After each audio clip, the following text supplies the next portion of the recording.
We wanted to take a moment today to kind of update families on what's going on with COVID-19. The governor provided some recommendations today. It's been a little hectic. I was on the phone with all the county superintendents today trying to figure out how we move forward with some of the issues with COVID-19. So first off, let me reiterate that our county remains to have 0 confirmed cases of COVID-19, the coronavirus, in our county. Folks will say, well, Becky, it's a matter of time, and they're probably right. So first off, I want to just remind folks that we are taking the direction of public health. We're taking the direction of the County Office of Education. Becky Walker doesn't sit in her office by herself and say, well, now, see what we can do about this. We work in collaboration with many county officials so that any decisions that are made are 100% backed behind the County Department of Public Health, our County Superintendent of Schools. So right now I'm working on a joint communique with the County Superintendent so we can get something out to families. The reason why it's being delayed is because we have lots of things happening over the next couple of days. On Tuesday, CIF, the California Interscholastic Federation, is meeting to determine if we are going to cancel spring sports for the rest of the year. What's difficult is that our state is looking at trying to contain this. And I don't know if you see on the internet, you see the bell curve of a pandemic and then what our hospitals can maintain. So the idea behind it is to just try and contain this as much as possible. 30 days is the golden window, because in truth, if we just shut everything down for 30 days, anybody who's infected, right? It's a 2-week gestation period. Anyone who's infected will blossom and then hopefully have the time to rest and recover. And then anyone who's not infected, if only, if only. So that's why you're seeing a lot of these decisions talk about over the next 30 days.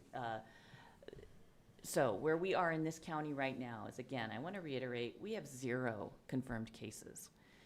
What we are doing in Fort Bragg Unified is trying to work with our county to have a consistent message. And that message is, are we having events that are going to hold over 250 people in a room? Now, this is the largest group we have had in a board meeting. I am not nervous about that. I think it's great. Come on back. We're in room 306 if anybody out there would like to join us. So that is why a couple of things have been canceled. So for instance, we have a career fair that's on March 20th. We just canceled that today because we were bringing in Mendocino Unified, Laytonville Unified, all of our alt-ed. We had planned to have about 850 students on the Fort Bragg High School campus. So that's over 250. So we're going to say we're going to hold off on that. Now, the reality is Fort Bragg High School and all of our campuses have more than 250 people any one day. We have all been together since August. None of us are worried about our kiddos. We've all been getting sick together because sharing is caring. I walked into a classroom last month and it was like they had 16 kids because the 8 other kids had individually puked on each other throughout the day. So this is part of immunity aerobics. This is part of being in a public school. So we're not worried about that. We have confirmed cases of influenza A, influenza B. Someone told me today, hey, Mrs. Walker, my family was just diagnosed with the avian flu.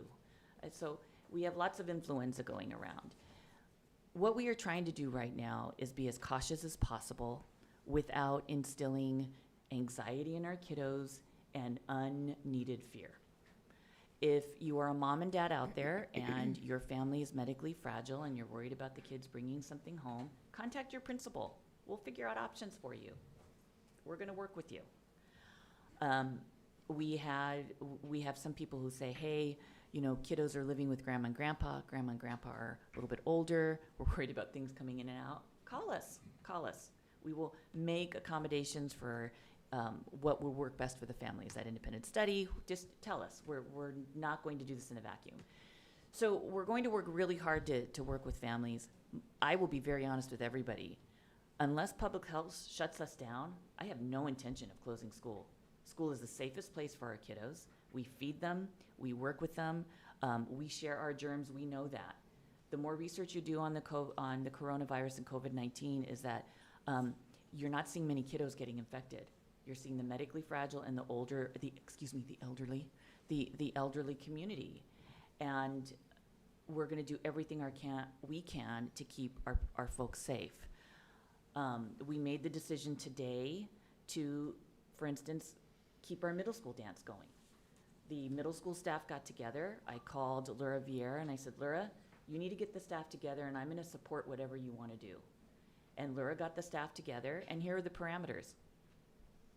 The staff has been with the middle school kids for the last 8 months.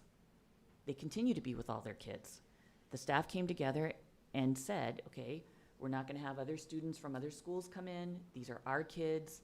Parents aren't even welcome into the dance. We have a few parents who help with the snack shack. We're not gonna do any slow songs. So the idea behind it was we have 0 confirmed cases. Does that make sense? So I have no problem with the middle school dance going on. We have yet to have a middle school dance with more than 250 kids. So we're not worried about that.